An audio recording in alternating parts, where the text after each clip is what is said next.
Hello, we made again. Welcome to my quarters after hours. Don't get your head out the gutter. Whatever you think is going to happen tonight, this is not going to happen. This year has truly been the longest year of my life. Like, I look back at things that happened earlier this year, and I kid you not, it felt like at least 2 years ago, which is a lifetime. I cannot believe that 2022 was that long. I felt every single hour of these 12 months go by. I did. But this year's finally over. Didn't really talk about everything, not everything, just a few of the things that I watched, read, listened to, digested in the year 2022. This list isn't great. I'm gonna be honest with you. It's not great. First, let's start off with shows and movies. Only 2 shows were significant to me this year. The 2 shows I really liked this year were Big Mouth and Murderville. I'm sure you know what Big Mouth is. I binged it like a few years ago, when it was like at season 4, I think, in my college dorm when I was severely depressed. And I didn't really think that much of it. It is very crass. But I was like, okay, well, I watched that. Let's move on. I'm going to move on with my life now. Lately, I have like been needing to play something in the background all the time, which is like insane. Like, it's not even like I'm trying to like drown out my own thoughts, because while that thing is playing, there's so much going on in here. Like, how does that work? I just need something playing at all times. And lately, that has been Big Mouth. Murderville is like an improv comedy show. It stars Will Arnett, which I love. I love Will Arnett, okay? And he has a celebrity guest for each of the show. They don't have a script, which is crazy to me. Like, if I was an actor, that's just so scary to me. In every episode, someone gets murdered, and the celebrity guest is supposed to figure out who has done it by the end of the episode, and they guess, and they're right or they're not right. My favorite episode is the one with Camille. I, like, cried laughing. Freeze the face and walk. Keep the face red. Ugly walk. There you go. And I'm gonna go cool. Perfect. This year, I was all about media that is just like super easy to digest, okay? My brain was truly shut off for all of 2022. It was an autopilot. And when I wanted to watch something, that literally no thoughts in my head. As for films, now look, I'm not. For me with films, I always have some kind of thought going on. Like, there's always some kind of like internal dialogue or commentary, and I like to verbally express that with like a friend or something. So watching films is kind of boring to me, but it's also really, really fun because I can pause, I can skip, I can stop watching, Anyway, for the films I really like this year, The Handmaiden.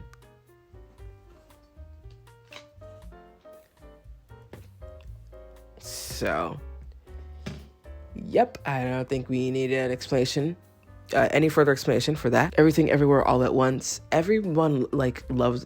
Is this a surprise I'm saying this to you? No. However, I will say I need to watch this again. I watched it in the theaters with my friends, and it was it was still a great film, but I didn't get to cry because I was with my friends in the theater, and I didn't want to look like a freak and cry. I need to watch it again, really digest it.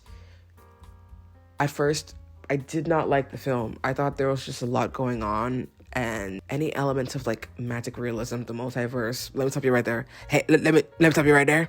Don't want to hear. Nope. I just get so turned off by that kind of stuff. But by like the middle of the film, I was like, oh, okay, I get it. And I like intergenerational trauma, which will always get me. Like a torn, turbulent mother-daughter relationship. Yeah.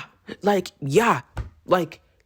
film also reminded me of like the intricacies and the details of timelines, and how any kind of decision or action can really change us and leave us like completely different people with completely different lives. Think of all the people that you could be right now, and you watching this video right now.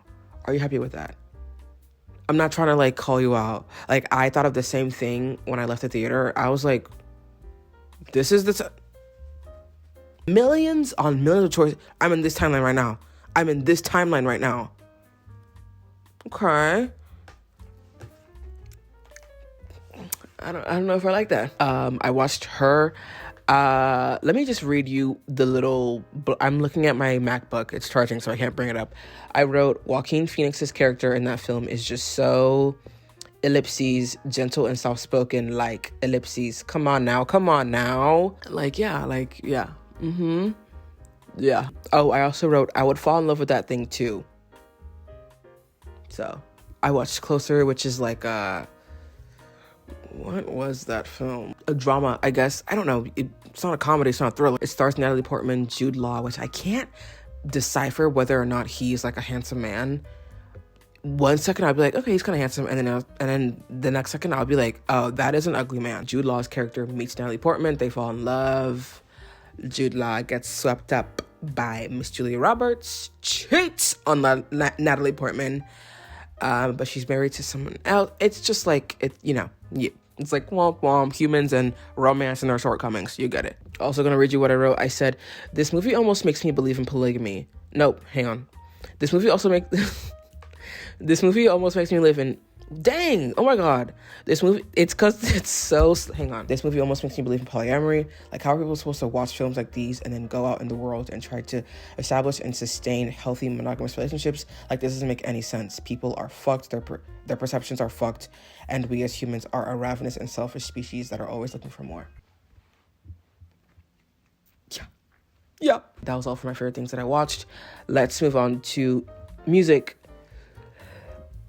I don't have any albums in particular that I liked.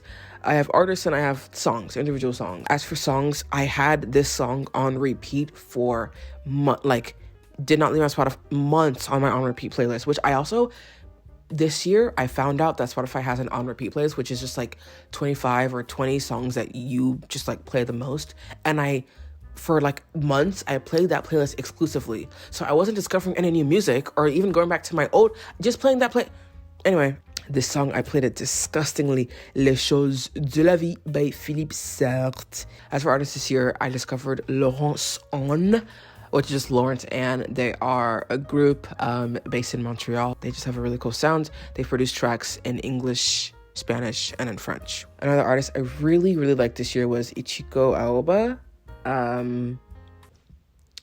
Not pronouncing things right is literally the bane of my existence. Like, I hate it. I was listening to the Lily Choo Choo album, and I think I scrolled literally somewhere on that green and black app, and then I found her stuff. Like, her music just feels like fantasy. Like, I can't describe it. I particularly like to play her stuff at night or first thing in the morning.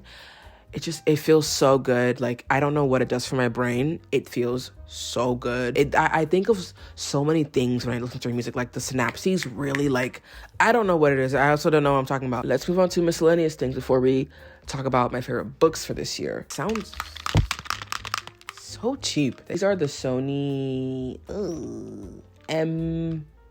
There's an M, there's a C, and there's an H in there. And I think it's a 10. That might be what they are. I will put it on the screen. I got these very last minute at the RDU airport on my flight to Montreal when I realized that I didn't pack my headphones. I didn't even think they were going to be that great. They're about $40. The sound quality it's okay. It's good. These do in fact leak really badly. It's actually not funny how bad these leak. I don't care about that kind of stuff. So you hear my music, great. But I think what stands out about these headphones for me is the battery life. The battery life on these are insane. These last about 3 days for me until I have to charge them up again, which is super easy. They charge really quickly. The point is, I've been using these for the majority of the year, and I only use my AirPod Pros when I edit or something. I need to sync. Whatever. I have to sync audio or just edit, whatever. Now listen, as a person who was previously a very, very, very pimply, gross-looking kid, skincare feels like something that I am inherently interested in at this point. The one product I really, really liked this year and that made it a significant difference is this. This is the Hada Labo hyaluronic acid hydrating lotion. It's basically a toner. It looks like this. This is their packaging for their lighter formula for people with oilier skin, but inside is actually the really, really rich, thick one. That one just broke, so I had to use You know, get it. But like the classic orange, but like that's what's in here. I've tried both this light one and the heavier one, which is the one that's in here, and I like the heavier one a lot more. Like, it's helped so much. I don't know about fine lines or like anything like that, but with hydration, dry patches, and like dehydrated skin altogether, this is so slay. Love. I used to think hydrating products didn't make a difference.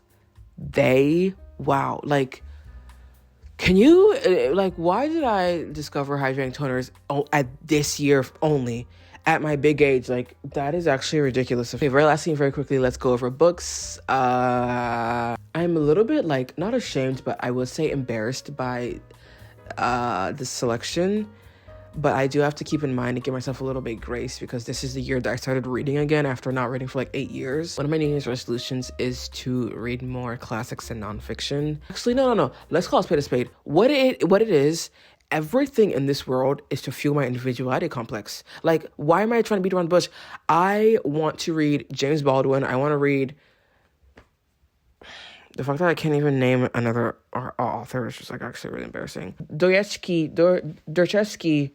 What is that man's name? That Russian guy. Not the one who wrote Lolita. The other one. Whatever. Crime and Punishment. I don't know, I'm trying to give like the world's biggest disclaimer. I am not happy with this selection. Hopefully next year my favorites are a lot better, a lot more diverse. I think I just want like diversity out of my reading selection. I have 4 books that I read this year that were my favorites.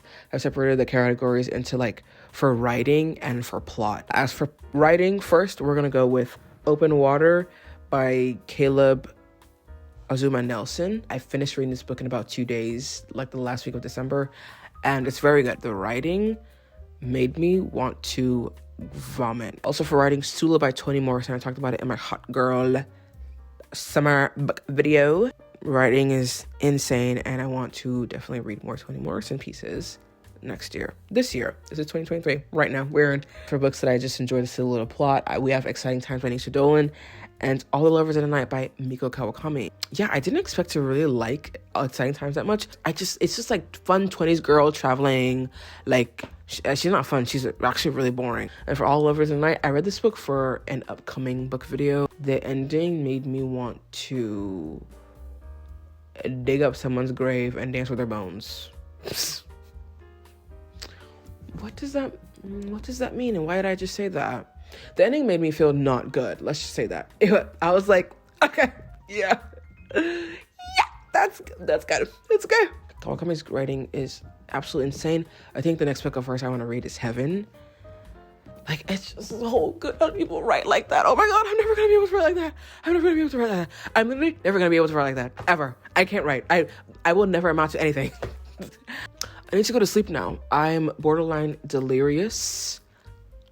I should go to sleep. I should. That was all of the things that I liked in particular. Hopefully by the end of this year, I come back with a more diverse and intellectually stimulating list of things, but also still very silly and fun, because we're silly, fun girls around here. I'm wearing a Heaven sweater. This sweater kind of low-key sucks. You have to wear it with something underneath because it is so itchy and uncomfortable. Like,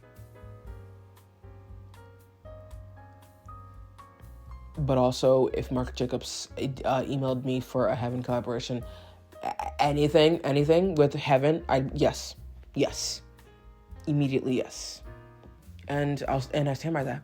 What are you gonna do about it? What are you gonna do? That's what I thought. Bye-bye.